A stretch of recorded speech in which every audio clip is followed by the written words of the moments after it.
Howdy folks, a follow-up to a follow-up. This KSGER T12 soldering station has turned into a little bit of a project, but it's been fun. And really I'm only doing this to let you know that the problem I was having, I'll link to it below in the description or up in the little card thing, about that high parasitic drain and not having the ability to have battery backup for my time. Cured it. Probably just a one of, so don't worry about it guys. I'm just a magnet for this kind of crap, that's all. So we'll zoom into the board. It took a little bit of digging, but easy to find in the end. So here's the STM32 chip. There's our little orientation dot right there.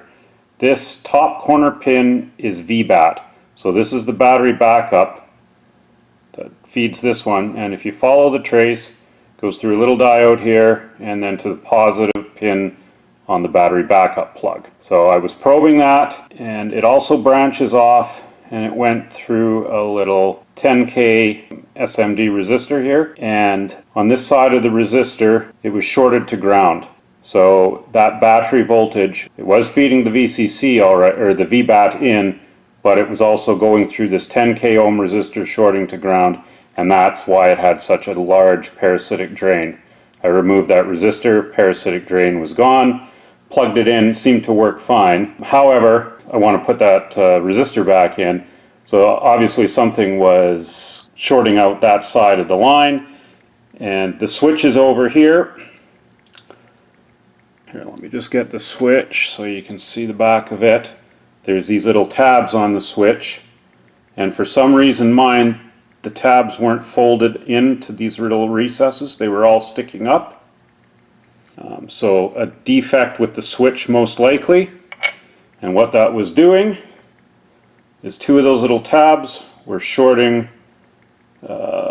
This is the ground plane here, and then this line is what was shorting that resistor out, as a result shorting the battery out right to ground. Unbelievable. I'm going to get it back together just so you can see that it is working and what the real current drain is and how long the battery backup will last.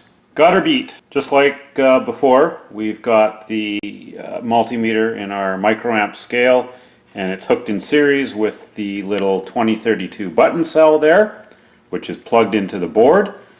And if you recall from the last video where we had all that parasitic drain, even when this was turned on, we were getting, I forget, it was at somewhere around 60 microamp drain, and now it's 0. Now if I turn off the power supply, oh, let's just check the time before we do that, 16:05, turn it off, and we'll see the scale has jumped.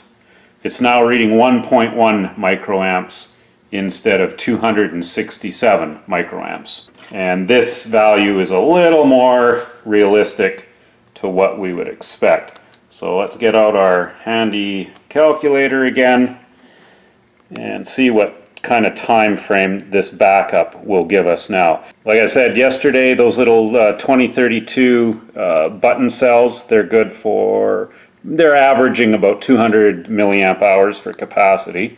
So we'll go 200 and we'll divide it by the drain, which is so 1.1 microamps. Have to convert that to milliamps. There's 1,000 microamps in a milliamp, so it would be 0.01.1. Yeah, so yeah, that's right. So enter 181,818 hours. Let's divide that by 24 to give us number of days. 7,575 days. Divide that by 365 days in a year.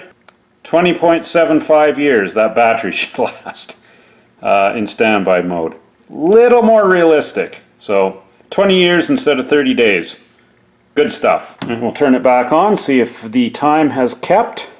We'll watch the meter first, make sure it goes back to 0 when we turn the power on.